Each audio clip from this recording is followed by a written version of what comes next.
ಹುಣ್ಣಿಮೆ ಅಂದರೆ ಹನುಮ ಜಯಂತಿ ಅಂತ ಹೇಳ್ತೀವಿ. ಈ ಹುಣ್ಮೆನ ಯಾಕೆ ಅಂದರೆ ಹನುಮ ಹುಟ್ಟಿದ್ದು ಈ ಹುಣ್ಮೆಲೆ, ಅದಕ್ಕೆ ಹನುಮ ಜಯಂತಿ, ಹನುಮ ಹುಟ್ಟಿದ ದಿನನ ಹನುಮ ಜಯಂತಿ ಅಂತ ಆಚರಿಸ್ತೀವಿ.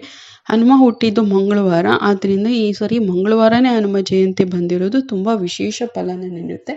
ಇವತ್ತು ನಾವೇನು ಅಂದ್ಕೊಂಡು ಸಂಕಲ್ಪ ಮಾಡಿಕೊಂಡು ಪೂಜೆ ಮಾಡ್ತೀವೋ ಅದೆಲ್ಲ ಕೈಗೂಡುತ್ತೆ ಅಂತ ಹೇಳ್ತಾರೆ. ಭಕ್ತಿಯಿಂದ ಮಾಡಬೇಕು. ಅದಕ್ಕೆ ಏನು ಮಾಡಬೇಕು ಅಂತ ಹೇಳ್ತೀನಿ, ಪೂರ್ತಿ ವಿಡಿಯೋ ಸ್ಕಿಪ್ ಮಾಡ್ದೇನೆ ನೋಡಿ.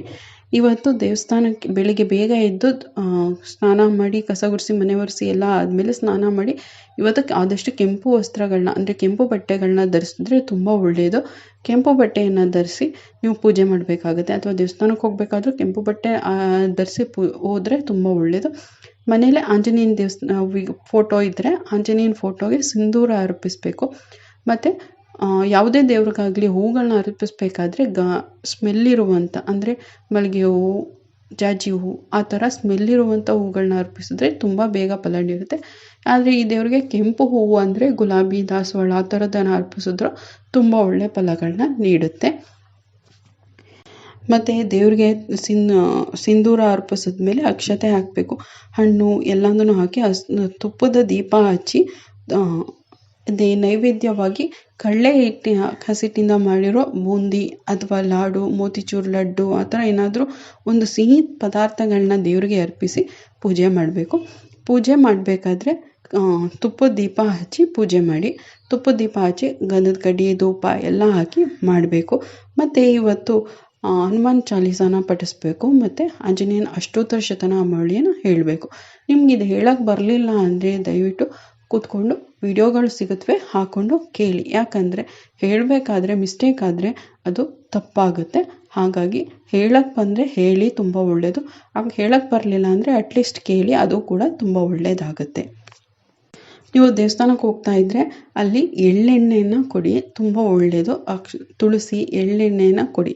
ಮತ್ತು ಸಿಂಧೂರನ ಯಾವುದಾದ್ರೂ ಆಂಜನೇಯ ದೇವಸ್ಥಾನಕ್ಕೆ ಹೋಗಿ ನಾವು ಹಚ್ಬೋದು ಅನ್ನೋದಾದರೆ ಅಲ್ಲಿ ಸಿಂಧೂರನ ಹಚ್ಚಿ ಅಥವಾ ದೇವರಿಗೆ ಸಿಂಧೂರನ ಅರ್ಪಿಸೋದಕ್ಕೆ ಕೊಡಿ, ಅದು ಕೂಡ ತುಂಬ ಒಳ್ಳೆಯದು.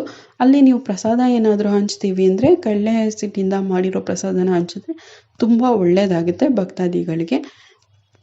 ಇವತ್ತೇನಾದರೂ ಉಪವಾಸ ಮಾಡೋರು ಪೂಜೆ ಎಲ್ಲ ಆದಮೇಲೆ ಸಂಕಲ್ಪ ಮಾಡ್ಕೋಬೇಕು. ನಮಗೆ ಏನಾಗಬೇಕು ಅಂತ ಕೇಳಿಕೊಂಡು ಅದನ್ನು ಸಂಕಲ್ಪ ಮಾಡಿಕೊಂಡು, ಇವತ್ತು ನಾನು ಉಪವಾಸ ಇರ್ತೀನಿ ದೇವರೇ ನಿನಗೋಸ್ಕರ, ನನಗೆ ಈ ಕೆಲಸ ನನಗೆ ಒಳ್ಳೇದು ಮಾಡು ಮುಂದೆ ಅಂತ ಕೇಳಿಕೊಂಡು ಇವತ್ತು ಉಪವಾಸ ಇದ್ದರೆ ನಾವು ಅಂದ್ಕೊಂಡಿದ್ದು ಕಾರ್ಯಗಳೆಲ್ಲ ಸುಸೂತ್ರವಾಗಿ ಆಗುತ್ತೆ ಅಂತ ಹೇಳ್ತಾರೆ. ಮತ್ತು ನಮಗೆ ಯಾವುದೇ ರೀತಿ ಅಡಚಣೆಗಳು ಆಗಲ್ಲ, ಯಾವುದೇ ರೀತಿ ತೊಂದರೆಗಳು ಆಗಲ್ಲ. ಆಂಜನೇಯನ ಪೂಜಿಸಿದ್ರೆ ನಮಗೆ ದುಷ್ಟಶಕ್ತಿ ಮತ್ತು ನಕಾರಾತ್ಮಕತೆಯಿಂದ, ಅಂದರೆ ನೆಗೆಟಿವ್ ಯಾವ ಎನರ್ಜಿ ಏನಿರುತ್ತೆ ಅದರಿಂದ ನಮಗೆ ರಕ್ಷಣೆ ಕೊಡುತ್ತೆ ಅಂತ ಹೇಳ್ತಾರೆ. ಯಾಕಂದರೆ ಇದೊಂದು ದೇವರು ನಮ್ಮ ಜೊತೆ, ಮನುಷ್ಯನ ಜೊತೆ ಬದುಕಿ ಜೀವಿಸ್ತಾ ಇರೋ ದೇವರು ಅಂತ ಹೇಳ್ತಾರೆ. ಹಾಗಾಗಿ ನಾವು ಈ ದೇವ್ರನ್ನ ಈಗಂತೂ ತುಂಬ ಜನ ಆಂಜನೇಯನ ಪೂಜಿಸ್ತಾರೆ. ಹಾಗಾಗಿ ಇವತ್ತು ಅಂದ್ಕೊಂಡು, ಮತ್ತು ದೇವಸ್ಥಾನಕ್ಕೆ ಹೋಗೋರು ಆದಷ್ಟು ಎಳ್ಳೆಣ್ಣೆಯನ್ನು ಕೊಡಿ, ಒಳ್ಳೆಯದಾಗುತ್ತೆ ತುಂಬ. ಆಂಜನೇಯನ ಮಂತ್ರಗಳು ಹೀಗಿವೆ ನೋಡಿ. ಓಂ ಶ್ರೀ ಹನುಮತೆ ನಮಃ.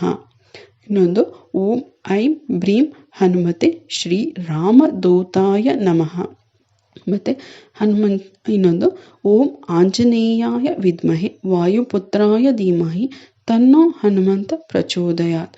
ಈ ಮಂತ್ರಗಳನ್ನ ಹೇಳ್ಕೊಂಡ್ರೆ ತುಂಬ ಒಳ್ಳೆಯದು. ಈ ಸರಿ ಮಂಗಳವಾರ ಬಿದ್ದಿರೋದ್ರಿಂದ ತುಂಬ ಶ್ರೇಷ್ಠವಾಗಿದೆ ಈ ಹನುಮ ಜಯಂತಿ. ನೀವೇನು ಅಂದ್ಕೊಂಡಿರ್ತೀರೋ ಅದು ನೆರವೇರುತ್ತೆ. ಆದಷ್ಟು ಕೇಳ್ಕೊಳ್ಳಿ. ಅಥವಾ ವೀಳ್ಯದೆಲೆ ಹಾರ ಕೂಡ ಮಾಡಿಸಿ ಆಂಜನೇಯನಿಗೆ ಹಾಕ್ಬೋದು. ಈ ವಿಡಿಯೋ ಇಷ್ಟ ಆಗಿದೆ ಅಂತ ಭಾವಿಸ್ತೀನಿ. ಇಷ್ಟ ಆಗಿದ್ರೆ ಲೈಕ್ ಮಾಡಿ, ಹಾಗೆ ನಿಮ್ಮ ಫ್ರೆಂಡ್ಸ್ ಆ್ಯಂಡ್ ರಿಲೇಟಿವ್ಸ್ಗೂ ಕೂಡ ಶೇರ್ ಮಾಡಿ. ಹಾಗೆ ನನ್ನ ಚಾನಲ್ನ ಇನ್ನೂ ಯಾರು ಸಬ್ಸ್ಕ್ರೈಬ್ ಮಾಡದೆ ನೋಡ್ತಾ ಇದ್ದೀರೋ ಅವರು ಸಬ್ಸ್ಕ್ರೈಬ್ ಮಾಡ್ಕೊಳ್ಳಿ. ಕೇಳಿದ್ದಕ್ಕಾಗಿ ಧನ್ಯವಾದಗಳು. ಮತ್ತು ನೆಕ್ಸ್ಟ್ ವಿಡಿಯೋದಲ್ಲಿ ಭೇಟಿಯಾಗೋಣ.